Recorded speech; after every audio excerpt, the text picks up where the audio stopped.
आप सभी को मेरी नमस्ते और जय हिंद। मेरा नाम आभास सैनी है, वर्बल मैथ आभास सैनी में आप सभी का स्वागत है। आई होप कि आप लोग मुझे ठीक से सुन पा रहे हैं और विजिबिलिटी भी ठीक है। इस क्वेश्चन पे आएंगे हम, ठीक है। इस क्वेश्चन के लिए मैं ये वीडियो बना रहा हूं, लेकिन इससे पहले मैं आपको लेके चलता हूं सीजीएल प्री में। इस तारीख को ये क्वेश्चन आया था। इस क्वेश्चन को सॉल्व करो आप। सेम क्वेश्चन 26 नवंबर 2027 को इस एग्जाम में आया था। सेम क्वेश्चन है। अब ये क्वेश्चन इन्होंने आरपीएफ में पूछ लिया, जिसकी की कल आई है, ठीक है। तो देखो बच्चे क्यों कंफ्यूज होते हैं, क्यों रिप्रेजेंटेशन डालनी पड़ती है, क्यों बेनिफिट टू ऑल देना पड़ता है। आपके सामने जीता जागता एग्जांपल है, अभी अभी मैं दिखा देता हूं आपको। मैं कंसेप्चुअली वीक है, पता नहीं बना नहीं पा रहे क्वेश्चन ढंग से, या कोई बनाता है वो अलग तरीके से सोचता है, कोई बनाता है वो अलग तरीके से सोचता है। सवाल है कि ए ने बी को आर्टिकल 10% प्रॉफिट पे बेचा। 100 रुपए की चीज है, मान लो उस आर्टिकल की ए के पास है वो, और 100 रुपए की है मान लो। उसने बी को 110 रुपए में बेच दिया। अब वो बी के पास चला गया। बी ने, अब बी के पास 110 रुपए की चीज है, वो उसके लिए 110 रुपए कॉस्ट है उसकी। अब उसने 10% लॉस पे फिर से ए को बेच दिया, यानी 10% लॉस मतलब 99 का बेच दिया उसने। अब फिर से ए के पास आ गया 99 का, ठीक है। तो इस वाली ट्रांजैक्शन में पहले उसके पास कितने रुपए का प्रॉफिट था? आपने बोला जी उसके पास सामान था और 10 रुपए और आ गए, यानी आप ये कह सकते हो कि उसके पास 10 रुपए यहां पे बच गए, सामान दे दिया इसको।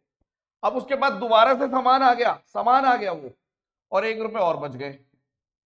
तो 11 रुपए का प्रॉफिट है रुपीज में।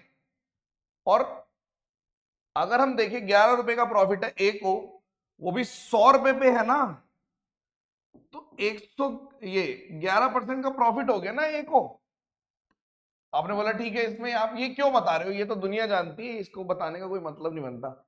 बताने का मतलब इसलिए बनता है क्योंकि बच्चे क्वेश्चन के सॉल्यूशन या ऑप्शन के हिसाब से अपने कंसेप्ट बदल देते हैं और डिस्कशन करने लगते हैं, लड़ाइयां करने लग जाते हैं एक दूसरे में। फिर वो बड़े बड़े ऐसे लिख के रिप्रेजेंटेशन भेजना शुरू कर देते हैं और क्वेश्चन बनाने वाले उसको एक्सेप्ट कर लेते हैं कि गलती है, बेनिफिट टू ऑल।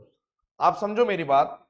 फिर से देखो कि अगर इस वाले क्वेश्चन की अगर मैं बात करूंगा कि भाई प्रेम ने रिया को बेचा 20% प्रॉफिट पे, 100 रुपए का सामान है, मान लो 100 रुपए का, 100 रुपए का माना, 120 रुपए में रिया को बेच दिया, 20 रुपए का प्रॉफिट हो गया। रिया ने दोबारा से 20% लॉस पे, यानी कि 0.8 यानी 96 का इसको बेच दिया, ठीक है। तो आपने बोला यहां पर उसने कितने रुपए कमाए? 20 रुपए। उसके पास 100 रुपए और 20 रुपए, 120 रुपए आ गए। अब 120 रुपए में उसके पास 120 रुपए थे, 96 रुपए का सामान फिर से खरीद लिया। तो अब उसके पास 24 रुपए का बच गया। पैसे कितने बच गए? उसके पास 24 रुपए बच गए 100 रुपए पे। 24% का प्रॉफिट होना चाहिए प्रेम को।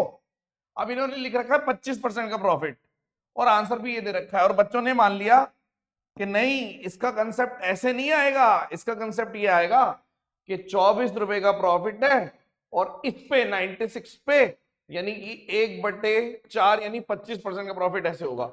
तो फिर ये वाला क्वेश्चन सॉल्व करके दिखाओ, इसका आंसर क्या आएगा। मतलब पहले गणित गलत पूछी जाती थी और आज के टाइम पे गणित सही पूछी जाती है? ऐसा तो नहीं हो सकता।